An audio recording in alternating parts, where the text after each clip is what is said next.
right-handed from three. Hull comes soaring in again. Just uncanny knack. And cashes in. Is on the upper. Game 3 wasn't just a loss, it was a robbery in broad daylight. A blow struck against fair play and against everything basketball stands for. The Indiana Fever entered the battle ready, focused and relentless, carving out a lead through sheer determination and unshakable teamwork. They were prepared to fight for every point, and they did. But then a series of whistles cut through the noise like a knife, tearing the game right out of their hands. In the blink of an eye, the Las Vegas Aces weren't winning through skill or strategy. They were handed lifelines at the foul line, a parade of free throws that swung the balance unfairly. Aja Wilson threw elbows with impunity. And Aaliyah Boston couldn't even get a legitimate challenge recognized by the officials. The fans at Gainbridge Fieldhouse saw it with their own eyes. Social media saw it in real time, clips spreading like wildfire across every platform. And the cold, unflinching box score proved what everyone already knew. The Aces didn't outplay the Fever.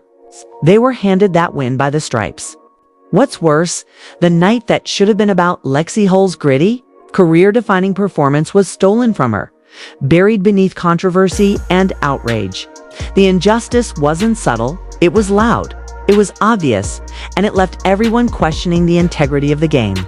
From the opening whistle, the tone was clear. Aja Wilson set a blatantly illegal screen, extending her leg outward to trip up the defense. Any reasonable official would have whistled her for it. But instead, the foul was called on Lexie Hull. Later, Wilson and Alyssa Smith completely hacked Michaela Timpson on what could have been a pivotal possession. But the whistle stayed silent. Indiana had a chance to take a 1-point lead into halftime. But instead, they were punished for playing clean while Vegas was rewarded for chaos. This pattern wasn't new. It had been brewing since Game 1. In that first clash, Indiana's physical, disciplined defense was met with free throws for Vegas at nearly every turn. The Fever would body up, play tough, honest basketball, and somehow, the result was always the same: Aces heading to the line. By Game 2, this bias wasn't just a suspicion. It was a fact staring everyone in the face. Stephanie White, visibly frustrated, called it out post-game. Her team couldn't find rhythm because every 10 seconds the game was being interrupted by another questionable foul. Offense is about rhythm, timing, spacing, White said, her voice heavy with exasperation. When there's a foul call, every few moments. When they're living at the free throw line, we can't get up and down the floor. We can't get into our flow. The truth of her words was undeniable. The Fever were being strangled by officiating, not beaten by basketball. By the third game, the officiating wasn't just a problem, it was a weapon being wielded against Indiana. The third quarter brought the nightmare sequence that changed everything, turning a hard-earned lead into a heartbreaking collapse. Aaliyah Boston made a clean defensive play against Jackie Young and immediately motioned to challenge the foul that was incorrectly called. Stephanie White was ready, the bench was ready, but the officials refused to even acknowledge the request.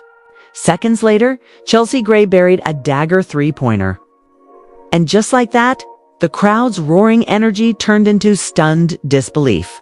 Indiana's lead vanished in the blink of an eye, stolen not by skill but by silence from the very people meant to enforce fairness. Fans inside Gainbridge erupted in fury, waving their arms, screaming at refs who stood unmoved, stone-faced. Clips of the entire sequence went viral, with countless breakdowns showing exactly how the ignored challenge shifted momentum in a single devastating possession. These videos didn't just capture one bad call, they revealed a pattern. Flops, cheap pushes, and elbows from Vegas were either overlooked entirely or rewarded with free throws, while every bit of Indiana's contact was treated like a crime. Aja Wilson shoved defenders in the back without repercussion. Leah Boston was mauled under the rim, and still the whistle never came. Instead, phantom fouls were called against Indiana for barely grazing their opponents. Lexie Hull, fighting for position, was whistled for a foul after back-to-back illegal screens by Vegas went completely uncalled. It wasn't just inconsistent. It was blatant. Stephanie White tried to challenge multiple times, only to be denied again and again. Meanwhile, A'ja Wilson, frustrated and visibly unraveling, threw tantrums on the court. Her theatrics rewarded with sympathy calls. But amidst this chaos, one player refused to let the game's narrative be solely about injustice. Lexie Hull, who shouldn't have even been on the court due to an aggravated back injury, transformed into a warrior. She played through obvious pain, delivering a performance that defied expectation and inspired everyone watching. Hull scored 16 points on 6 of 10 shooting, grabbed 10 rebounds, dished out 4 assists, swatted 2 shots, and stole a possession when her team needed it most. Her three-pointers were lifelines, each one igniting hope as Vegas tried to surge ahead. Every loose ball was hers. Every rebound, every dive to the floor, she fought with a fire that elevated the entire team. The crowd felt it, roaring louder with every play she made. She wasn't just a player that night, she was the embodiment of Indiana's heart and resilience. Even when pain twisted her face and her body screamed for rest, Hull threw herself into the fray again and again. Her courage deserved to define the game, but instead, it was overshadowed by the suffocating grip of unfair officiating, leaving fans furious and players heartbroken. Game 4 is no longer just about survival. It's a battle for justice, for dignity. And for the very soul of this series, the Fever didn't lose Game 3. They had victory stolen from their hands. Indiana built a lead through grit, defense, and teamwork, only to see it erased by phantom whistles and free points for Las Vegas. Now everything comes down to Sunday at Gainbridge Fieldhouse. One game, one final stand. Lose, and the season ends in bitter controversy. Win, and Indiana exposes the hollow foundation of Vegas' so-called dominance. Becky Hammon has already begun spinning the narrative, complaining about physicality and warning about potential bias toward the home team. The irony is staggering. After 3 games where Vegas benefited from lopsided officiating, now they're trying to frame themselves as victims. But Gainbridge won't be silent. Over 17,000 fans will pack the arena, their voices rising as a wall of defiance. Every defensive stop, every Boston bucket, every Hull three-pointer will make the building shake. Vegas hasn't handled this kind of playoff hostility well all season. And now, with their confidence shaky and their superstar struggling, they face a storm unlike any other. Indiana's plan is clear. Push the tempo early. Pound the ball inside to Boston. Force A'ja Wilson to defend without the safety net of constant foul calls. Kelsey Mitchell must find her rhythm early, breaking out of her Game 3 slump to keep the offense flowing. And Hull, if she can summon even a fraction of her Game 3 brilliance, will give Indiana the edge they desperately need. The Aces have cracks in their armor. Jackie Young has been carrying too much of the scoring load. Chelsea Gray has shown vulnerability under pressure, and their bench hasn't faced an environment like Gainbridge at full volume. Indiana can exploit those weaknesses if they aren't battling the refs at the same time. This isn't just about extending the season, it's about reclaiming the narrative. Proving to everyone that the Fever's fight is real, their wins are earned, and their losses weren't basketball defeats but acts of theft. If Boston continues to dominate inside, if Hull's heart keeps driving the team, and if Mitchell ignites the scoreboard, Gainbridge will explode into a cauldron of chaos, drowning out every whistle. Sunday night, Indiana has the chance to turn pain into power, anger into action. They can rise from injustice and show the league that no amount of bias can silence true grit. This is the moment where legends are made, and the Fever have one final chance to take back what's theirs. The third quarter wasn't just a turning point, it was a nightmare. A wound that cut deeper than the scoreboard. A sequence that turned a hard-earned lead into heartbreak and chaos. Aaliyah Boston made a perfect, clean defensive play on Jackie Young, and everyone in Gainbridge Fieldhouse knew it. The crowd roared, the bench leaped up, and Stephanie White immediately motioned for a challenge to overturn the blatantly wrong foul call. But the officials stood frozen, refusing to even acknowledge the request. Seconds later, Chelsea Gray buried a cold-blooded three-pointer, and in that moment, the entire atmosphere shifted. The energy that had been surging through the arena was sucked away, replaced by stunned silence and disbelief. Indiana's lead, built through grit and sacrifice, was erased not by skill or strategy, but by an official's decision to ignore the rules. The crowd erupted in fury, thousands of fans screaming in unison, waving their arms, demanding accountability. Clips of this devastating moment went viral within minutes, flooding social media with slow-motion breakdowns showing exactly how the missed challenge altered the entire game. These weren't just bad calls, they were game-altering decisions that exposed a disturbing pattern. Over and over, the footage showed Vegas players flopping, pushing, and throwing elbows with barely a glance from the refs. A'ja Wilson repeatedly shoved defenders in the back without punishment. Aaliyah Boston was hacked under the rim, held down, grabbed, and fouled, yet no whistle ever came. Meanwhile, every slight movement from Indiana, every scrap of physical defense was met with instant fouls. Lexie Hull, fighting for position, was called for a foul after back-to-back blatantly illegal screens by Vegas when completely ignored. Stephanie White tried to challenge again, but for the second time the officials refused to grant it, leaving the Fever powerless as momentum swung wildly in Vegas' favor. This wasn't inconsistency anymore, it was blatant favoritism, and everyone watching knew it. But amidst the chaos and unfairness, one player stood tall and refused to let her team be defined by bad calls. Lexie Hull. She wasn't supposed to be out there at all. After suffering an aggravated back injury in the opening game of the series, Hull came into Game 3 listed as questionable. Her practice time was limited, her movements looked stiff even during warm-ups, and expectations were low. But instead of logging a few minutes just to give her teammates a breather, Hull turned her night into a statement that will be remembered long after this playoff run ends. She battled through visible pain, delivering a performance so fearless and dominant that it became the heart of Indiana's fight. Hull finished with 16 points on 6 of 10 shooting, knocked down 3 crucial three-pointers, grabbed 10 rebounds, handed out 4 assists, blocked 2 shots, and stole a possession when it mattered most. Her threes weren't just points on the board, they were lifelines. Moments that reignited the team every time Vegas tried to break away. Every loose ball seemed to belong to her.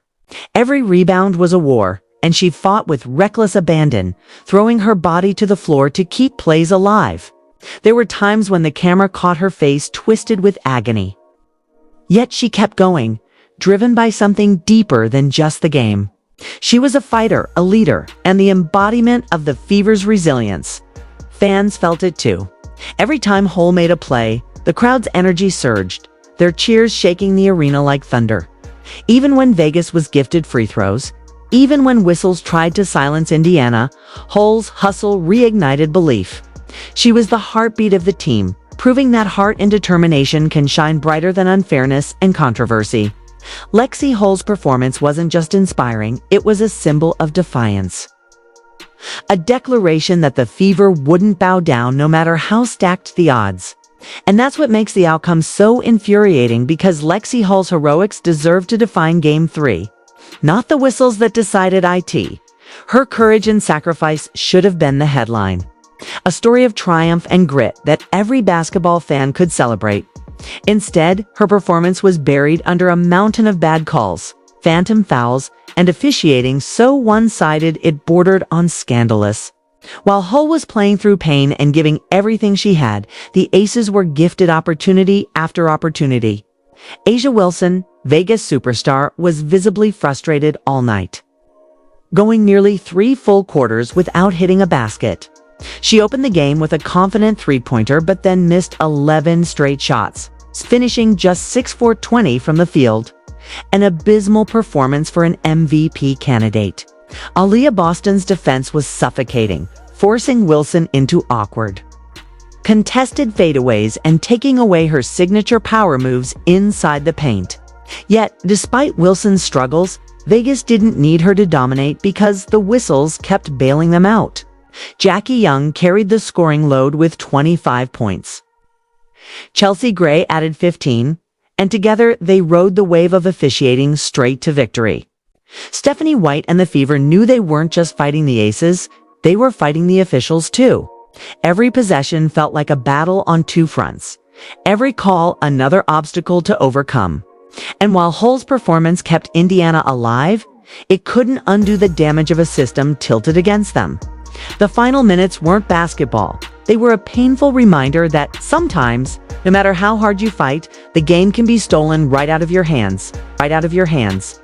Game 4 is not just another matchup, it's a war for redemption, justice. And the very soul of this series, the Indiana Fever didn't lose Game 3. It was ripped from their hands in plain sight. A travesty that sent shockwaves through Gainbridge Fieldhouse and across the basketball world. Indiana fought with everything they had, built a hard-earned lead through relentless defense and sharp execution, and then watched it all crumble under a barrage of phantom whistles and free points gifted to the Las Vegas Aces. Now, with their season on the brink, the Fever stare down a do-or-die moment. Sunday at Gainbridge isn't just about extending the series. It's about proving that true basketball triumphs over bias, that hard work can overcome even the most tilted scales. Lose and Indiana's journey ends in bitter controversy. Win, and they expose the hollow core of Vegas' so-called dominance, shining a light on every undeserved advantage. Becky Hammon, sensing the pressure, has already begun her pregame spin, publicly complaining about Indiana's physicality and hinting that officiating might favor the home team this time. The irony is staggering after 3 games where Vegas lived at the foul line while Indiana was punished for playing defense. Now the reigning champions are trying to paint themselves as victims. But Gainbridge won't buy that narrative. Over 17,000 Fever fans will pack the arena, their voices uniting into a deafening wall of sound. Every Aces possession will be met with thunderous boos. Every Fever stop with an eruption of cheers that shake the very foundations of the building. Vegas hasn't handled this kind of hostile playoff environment well all season. And now they'll have to face it with their confidence rattled and their superstar underperforming.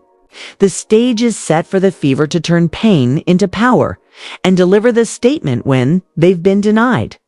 Indiana's game plan is simple but deadly. Strike first, strike hard, and never let up. From the opening tip, they'll push the tempo and force Vegas to play at their pace. Aaliyah Boston must be the centerpiece, establishing dominance inside and making Aja Wilson defend without the constant safety net of foul calls. Wilson was visibly shaken in Game 3, forced into awkward, contested shots by Boston's relentless defense, and Indiana will look to exploit that vulnerability again. Kelsey Mitchell, after a quiet Game 3, has to set the tone early. Her ability to score in bursts is critical. When she's aggressive, the Fever's offense flows, creating space for teammates and stretching the Aces' defense thin. Lexie Hull, playing through pain, has already proven she can be the heartbeat of this team.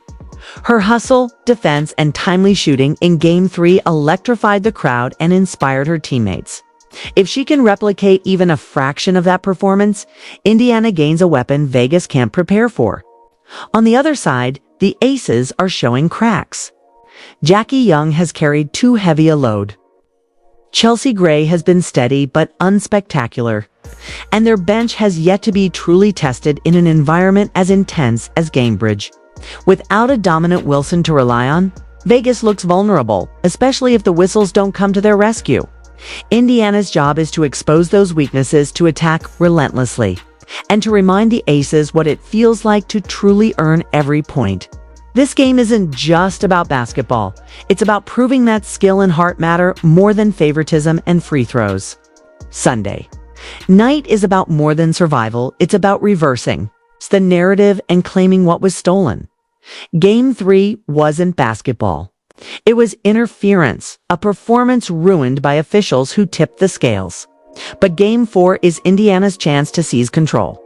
If Boston continues to dominate Wilson in the paint, if Mitchell ignites the offense, and if Hull once again pushes through pain to deliver, Gainbridge will erupt into chaos.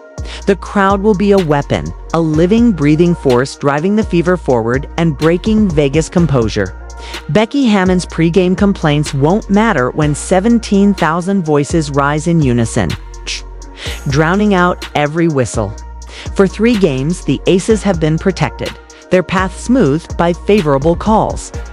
But on Sunday, they'll face a team and a city united in defiance. Indiana doesn't just want to win, they need to prove to themselves, to their fans, and to the league that their fight is real and their place among the elite was earned, not given.